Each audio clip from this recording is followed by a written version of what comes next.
Computer. Okay, today we're going to be talking about presumed competence. So my name is Sandra Scanlon, and this is Karen Lim, and we both attended this workshop online. Was it like last year or 2 years ago almost? Uh, I think it was 2 years ago. 2 years ago, yes. And so we've been wanting to share it for a long time and just finally getting around to it. So I'm going to share my screen and pull up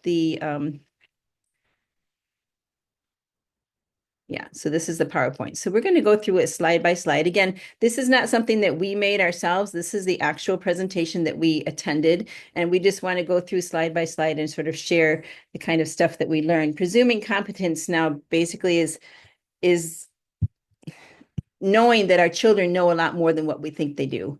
And whenever we work with our kids with developmental disabilities, we need to just presume or assume that they understand exactly what's happening because most likely they do. And we need to not shortchange them or treat them differently just because they're non-speaking or maybe have a disability. So that's what this is about. Okay, do you want to share anything, Karen, before we start? Yeah, I would just say with the presuming competence, that doesn't necessarily mean that they already know a lot more than we think they do, or that one might presume they do, but they are capable of learning. So that we should try to teach them things maybe beyond the more elementary things, but that they are capable of learning more vocabulary than we imagine, more higher math skills than we imagine.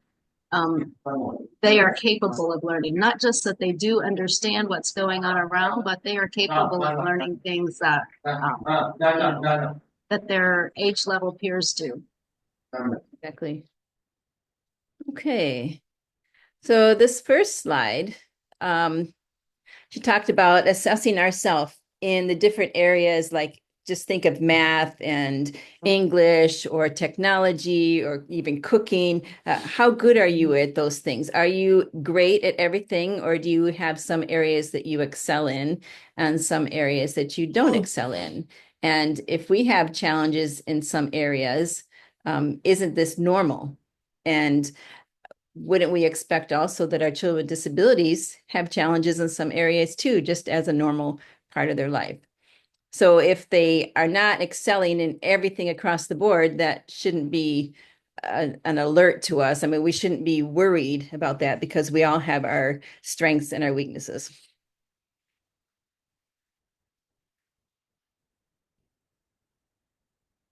Yeah, you're muted. I know you. There we Am go. I supposed to jump in? Yeah, I'm going to leave you to say something after each one too. Okay, so I don't know if this can be seen. Okay. Are the letters coming up in the direction that you can read them? Yes, they are. Okay. So it shows a professor here and says for a fair selection, everyone has to take the same final exam. So there's a monkey and there's an elephant, a goldfish, a dog, and a bird. And then it says everyone has to climb that tree. And so, of course, for the animals, the monkey would do fine. But then for the elephant, even though the elephant and the dog, the goldfish can do the things which they're supposed to do, they aren't able to climb a tree. And so, like she said, that, you know, some things we're good at, other things are challenges. And so we can't say that everyone has to be able to achieve the same thing. And for some kids, they're better at being creative. Other kids are better at memorizing things. And so we can't say that one thing is more important than another, that everyone should be exactly the same and be able to do exactly the same things. That's an excellent thing to show our teachers when it comes to these standardized testing, So send me that. That's really good. That was a really good. Yeah, so I always say, who decided that that's okay, that that is the right way for not just kids in SPED, but for any children, any classroom, any educational system to work, that we expect everyone to do the same thing. Who bought into that? Because that isn't really true. That isn't true in nature. Not everything in nature is the same. And but somehow we have let ourselves believe that everyone should be able to do that. Okay, so this next slide, it talks about presuming competence assumes that individuals can and want to learn. So everybody wants to learn, everybody can learn. And a lot of times with kids with developmental disabilities, if they're non-speaking or they have a disability of some sort, it's like an automatic presumption that they can't learn or they don't want to interact, but that's the total opposite. They want to. And I know a lot of times I've heard about kids that just sleep in school, but then as soon as they go home, they're all over the place or they're all over their iPad. And the thing about iPads is they're non-discriminatory. They don't care who's looking at them, YouTube and those, and sites. They don't care. They just feed the information. And I think that's why our children love them because they can get anything they want. And the iPad doesn't care who they are or what their disability is. It'll give them the information that they're seeking. So we need to be like iPads with our children and our students and share, things with them, read to them, point out things as we're on the road, teach them life skills and not hold anything back. You want to share anything, Karen? No, I think you did a great job. I don't have anything actually to add there. So, and a little comment about when we're creating our IEPs as well, like in the school system, if your child's in the school system, or if you're a teacher in the school system, if a child doesn't meet all their goals one year, you taught them like numbers, shapes, colors the whole year, and they're just not showing you that they've learned it. Don't assume that they didn't learn it because they very well might have learned it. They're just not able to express what they've learned to you. So move on. Don't continue a whole nother year of learning the same thing. Change your goals and provide them more information. Otherwise, like every student, they're just going to get bored if they're learning the same thing. Okay, this one is talking about eliminating labels. And I think we've seen that now, like in the autism world, they've changed, they don't call it functioning, low function anymore. They don't have Asperger's anymore. They have a different way of measuring. But what this is getting at is that if we hear somebody say, "Oh, they have severe disabilities," what's the first thing that comes to your mind? It would be that this child can't learn anything. You know, they're severely disabled. They can't, they're unteachable. So we need to get rid of these kind of labels because severely disabled or severely autistic does not mean that they're incapable of learning or incapable of functioning. We need to get rid of those kind of labels. A good example is the interview we recently had with Kim Clary, who is an autistic woman who's an occupational therapist, and she's very successful. But there was a point in her life where she was labeled as severely autistic, which she is, and that she would never be able to live out of like a nursing home. However, here she is, a professional woman working with others with autism and doing seminars and talks all over the country, and even moving out of the country into doing these kind of things too. She's very capable, and yet there was a time when she was considered, well, she is considered severely autistic. So functioning labels are not, they tend to emphasize that the child is broken and needs to be fixed. But uh, uh, individual with developmental disabilities is not broken. They do not need to be fixed. They need to be supported. Okay. Did you want to say anything? I think the first bullet point there in the blue, it says they're inaccurate because they're based on unreliable test data. And we're probably going to go into apraxia on one of the other slides, but a lot of the testing they do, either in an educational setting or that speech language pathologist might do with your child, have to do with something that requires them to use some type of fine motor skill. to demonstrate their knowledge and their ability. And for people with apraxia, which many of our kids have, they aren't able to show what they know. And so they may say your child is functioning at the level of a toddler or something, but they don't know that. That's just what they are guessing based on some test that requires fine motor skills.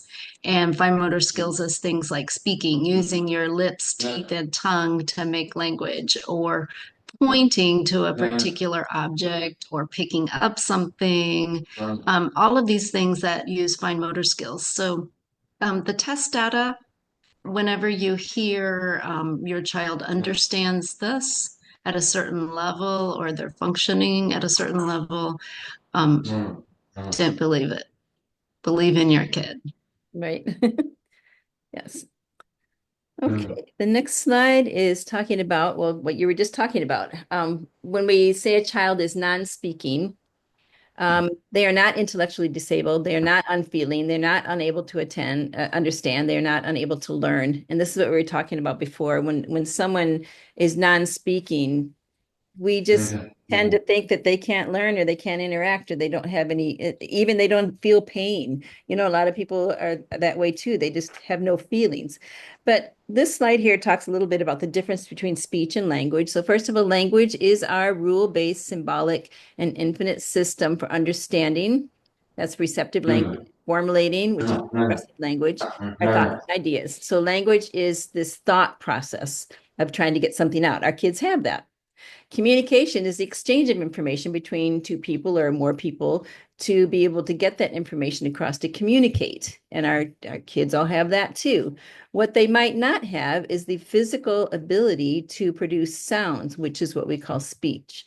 So if a person is non-speaking, they may not have the physical ability to make sounds, but they have communication and they have language. And we need to be detectives and look for those times when they're trying to communicate with us. If we wait too long, that communication might become aggressive because that's the only time they get attention. So we need to really be looking at ways that our children are trying to communicate to us. So we all have communication. We might not all have speech, though. Anything? No, that's Okay. good. So both Karen and I have children, adult children, who are non-speaking, and they both use either sign language. Now David can write, right? He writes. Jasmine uses an AAC on her iPad and some sign language, and she has a lot of sounds, a lot of sounds that have meaning. So we've learned those sounds along the way, and it's a very important parents, if when your child goes into school, maybe they have a new teacher or a new room, to share with them, keep a communication between back and forth between you and the teachers, to share with them how your child communicates, what the different noises mean, what flapping means, what sitting on the floor means, or any other behaviors that they may have when they're trying to communicate, so that they're not frustrated, the teachers and the student aren't frustrated in school. Okay, this next one is talking about assuming understanding. So assume that non-speaking people understand everything that you say to them and in front of them, because they probably do. Include the non-speaking person in the conversation.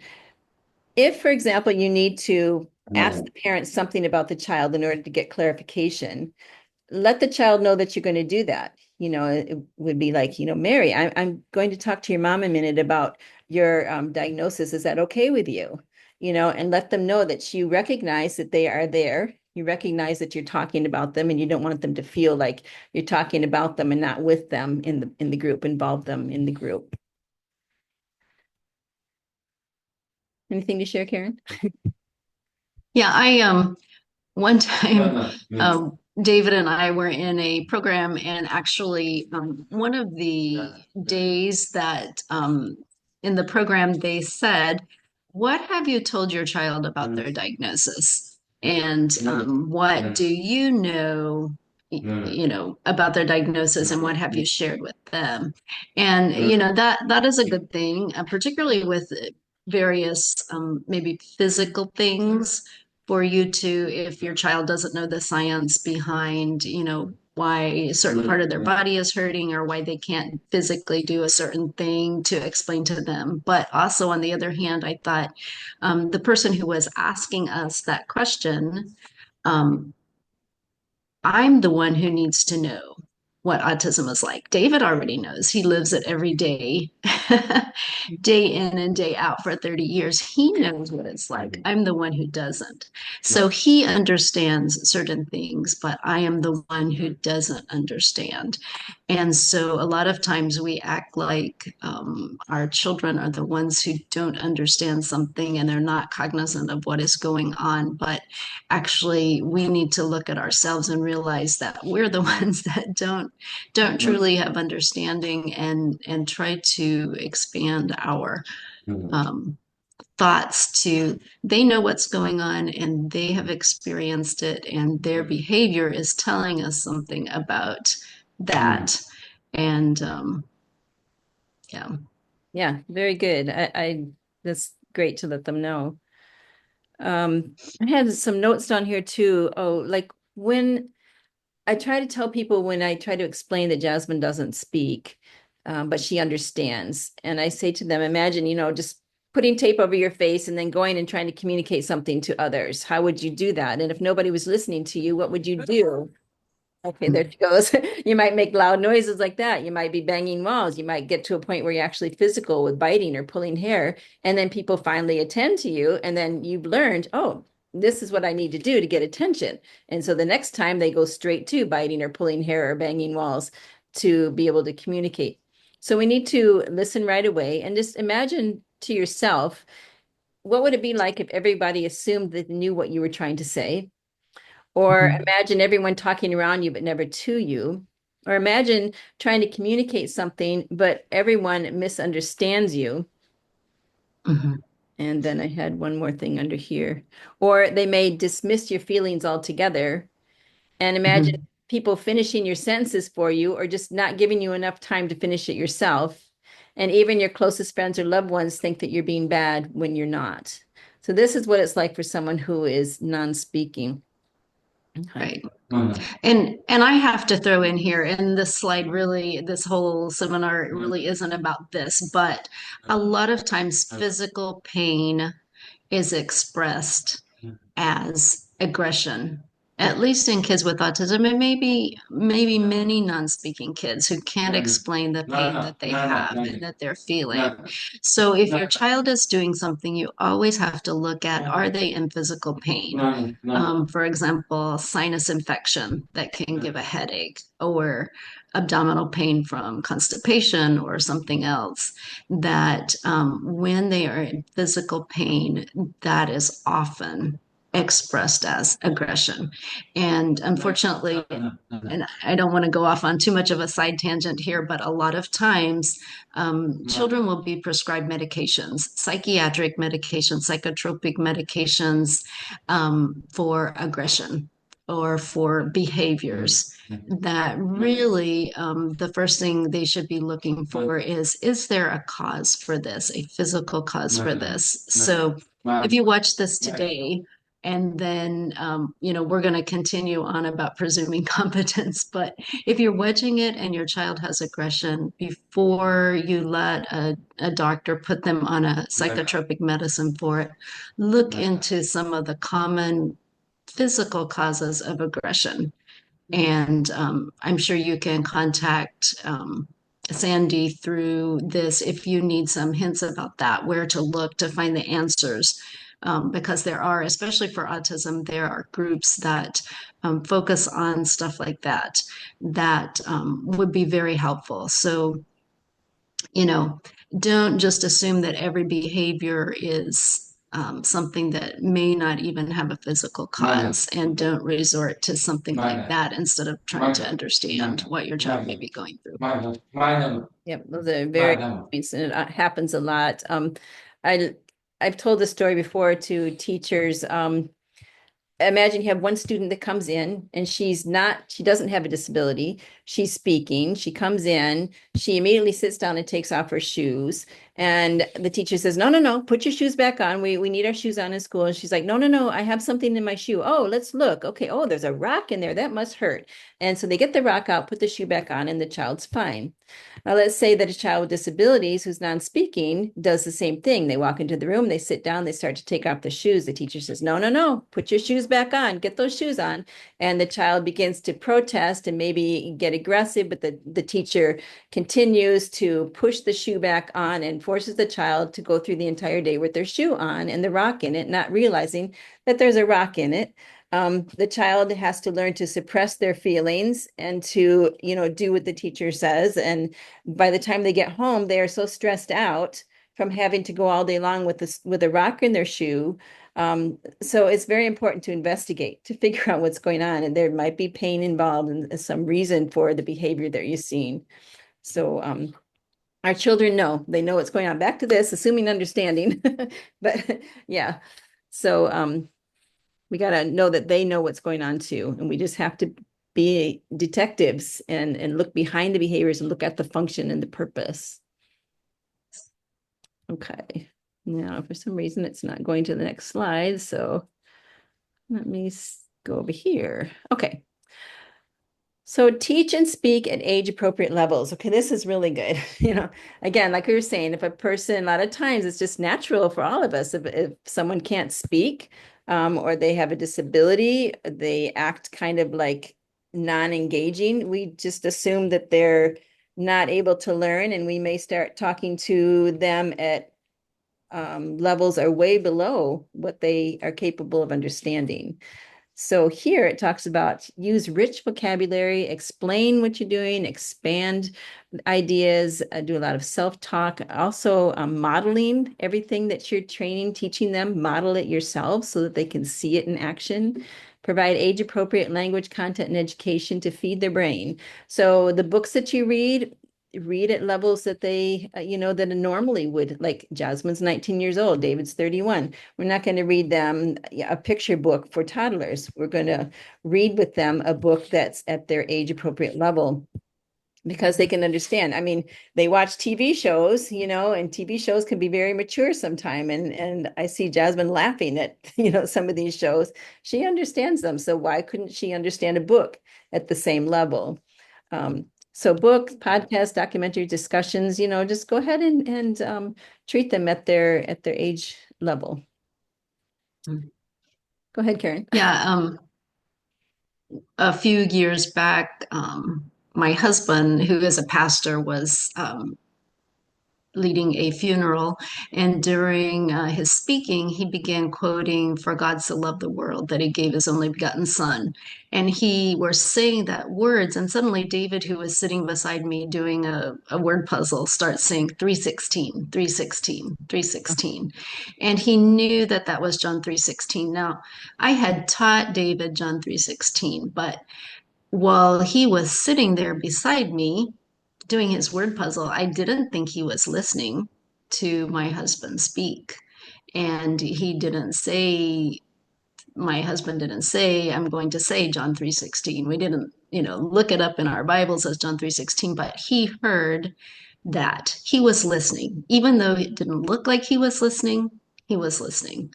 And people often say listening doesn't have a look. So even if your child doesn't look like they are listening, if they're not looking in the direction of a person, if they're not sitting down or sitting still, even if they show no signs of attending, the sound waves are going into their ears and being processed. So at all times, know that they are hearing and understanding everything. And even some things, for autistic people, they say they have like supersonic hearing. So even if you even if you think they can't physically hear this, if it's just a whisper, they may be hearing it, or even reading your mind. Sometimes we think, but um, know that they can understand. And if they can understand, then give them lots to listen to. and lots to learn about. And it's kind of hard sometimes when you don't know where their interests lie. When I go to the library and, I check out books I'm interested in. And sometimes it's hard to know, okay, would this be interesting to my child? But the more that you feed their brain, the you know, everybody knows what it's like to be bored and you just hate it. You want to turn on the TV or pick up a book to read or something because you're bored. Can you imagine not being able to do that for yourself?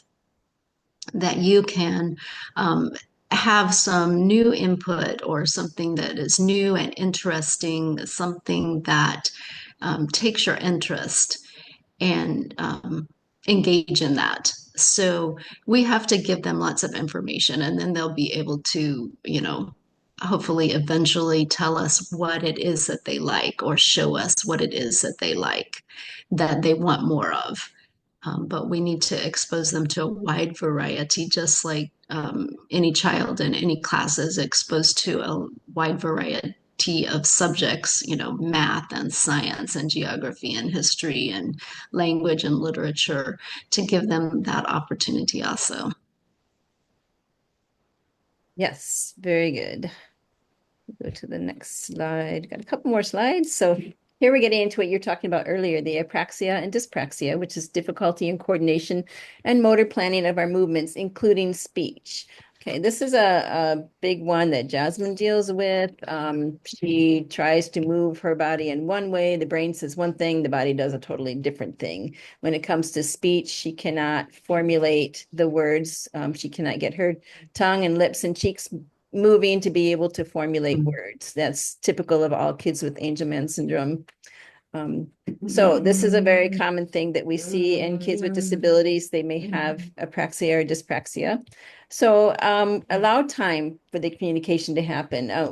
We have a student in one of our classes who has a very hard time getting the words out. Yeah, in a minute. Getting words out. And when we ask a question, we need to give him a full minute or two to answer.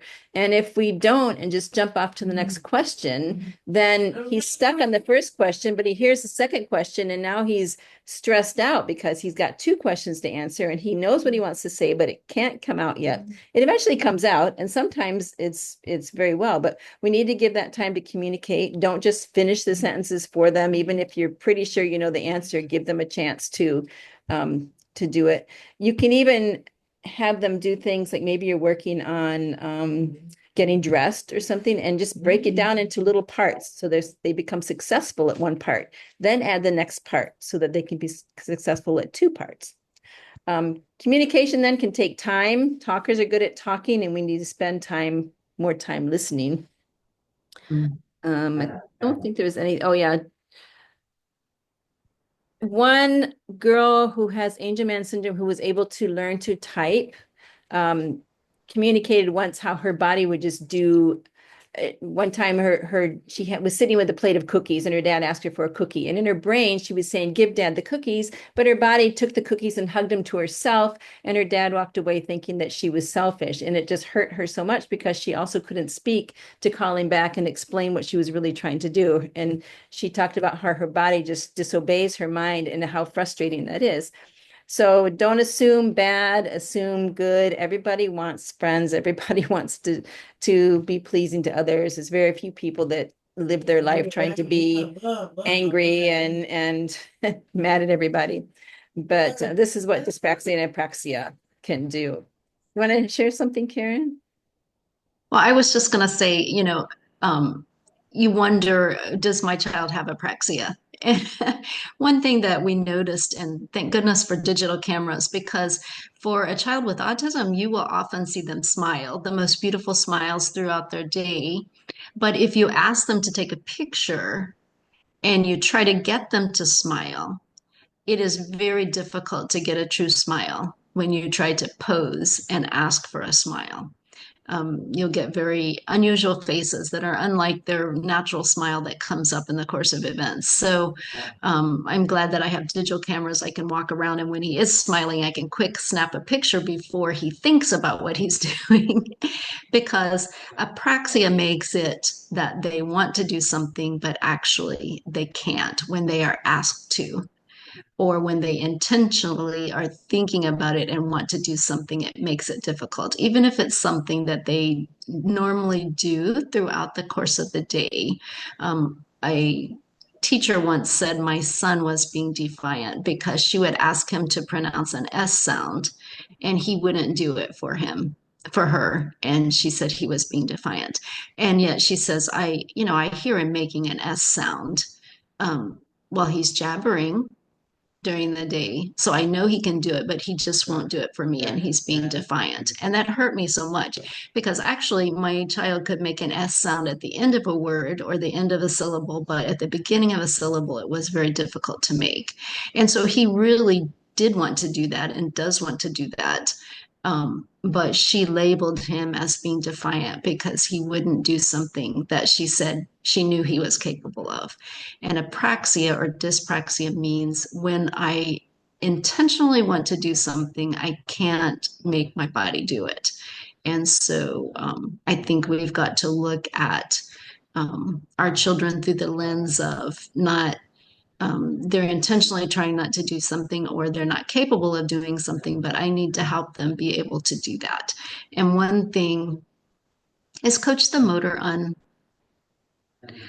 We talk about coaching the motor. Coaching the motor means giving a verb and a body part in our sentence. So if someone grabs hold of your hair and is pulling, instead of saying, stop, don't do that, we can say, open your hand. If they open a verb and hand, a body part, open your hand helps them to be able to stop pulling your hair.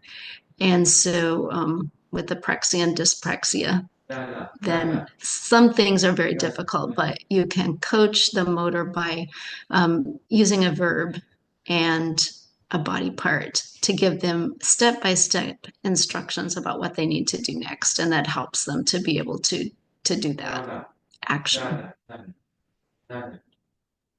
Yeah, I've had that experience with Jasmine when I ask her to come, um, and she won't come, and you immediately think you're being defiant. We've got to go. You need to come, and so I'll stop and I'll say, okay, put one foot in front of the other, take one step towards me. This is what you got to do. Put one foot, and then she'll do it, And it was like she was stuck, she was stuck in that, and she wasn't being defiant. She was just stuck and she needed help. And so, yeah. All right. The next one, promoting independence. Presuming competence in the body, just like people can and want to learn, they can and want to do things independently. Okay, so try breaking actions into smaller steps. If they can't do the whole thing, have them just start with a little bit. We talked about that earlier, and then building upon that. Coach it, model it, be patient. And then it said here, a fine line between enabling and empowering. Okay, so then also allow time for practice skills. So like, here's an example, like with Jasmine brushing her teeth. I brush her teeth for her at least once a day so that I know that she gets good cleaning. And then the rest of the time, I just help her go in and brush your teeth, and she might make a mess, but she gets the toothpaste on and she goes and she brushes up her teeth and she's excited about that. So,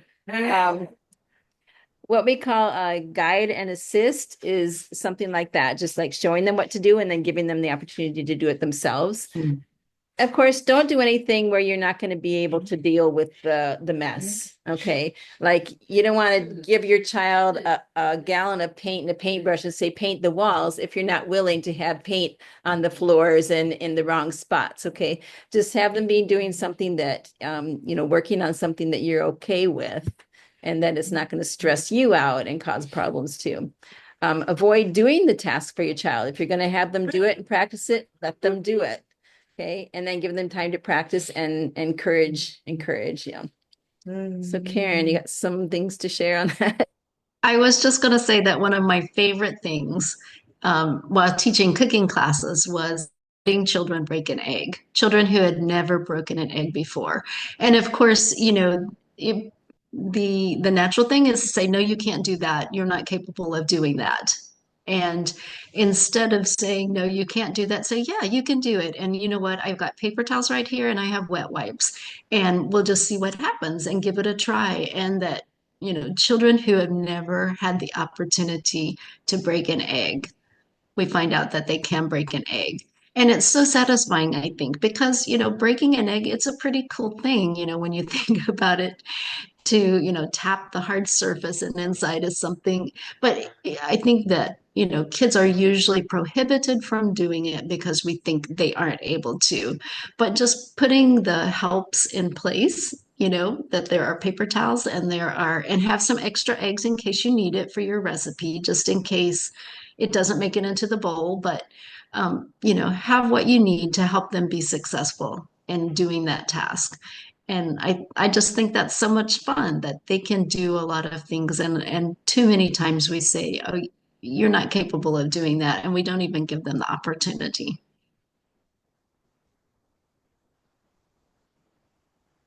Okay, let's go to the next slide, which is over here.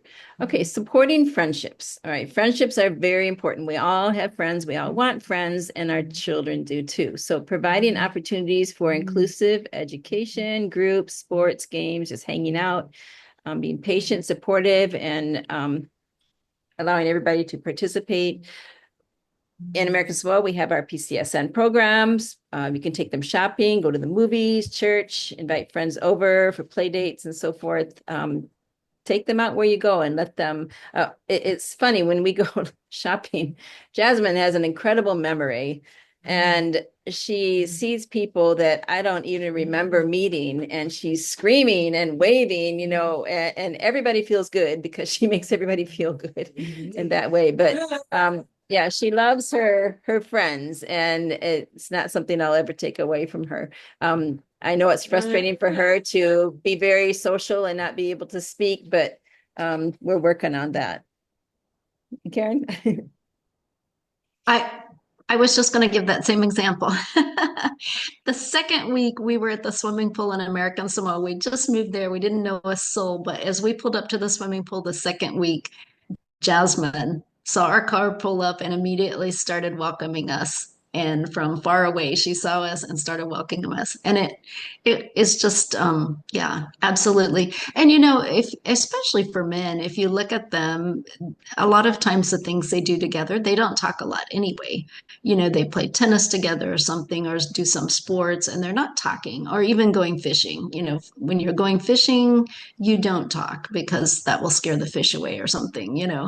And so you don't have to have speech and be speaking with one another to enjoy doing something with a friend or hiking. You don't have to be talking while you're hiking.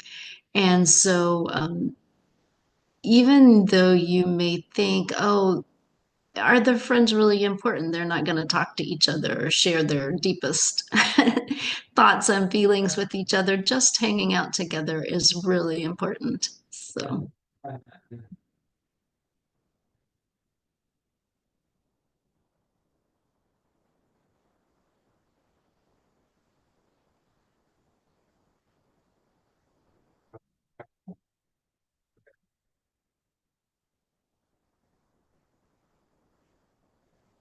You're muted.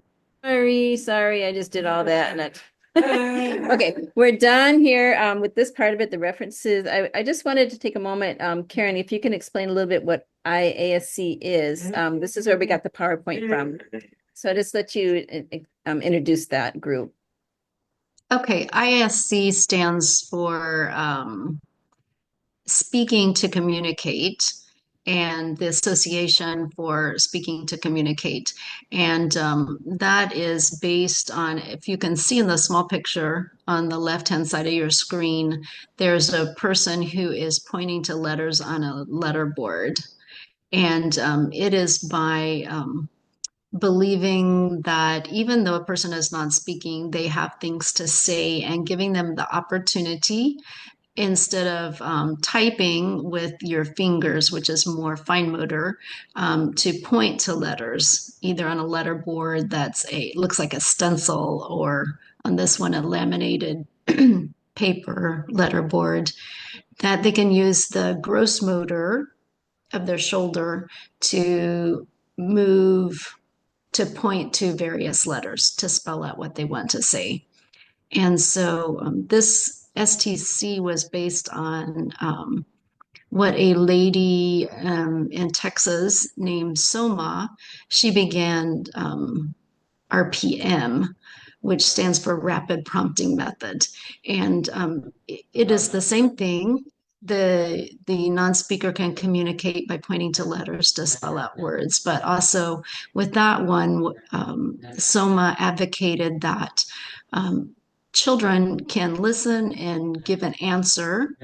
And she said that before you ask them to spell out letters on a letter board or to spell words, you can actually give them two choices written on slips of paper, and that they can make a choice between the two. So they can show you, they can demonstrate their competence, and they can demonstrate their understanding.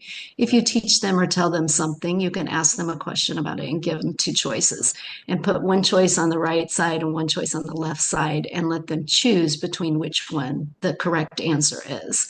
And then from there, then go on to spelling words on a letter board. So that's a brief overview.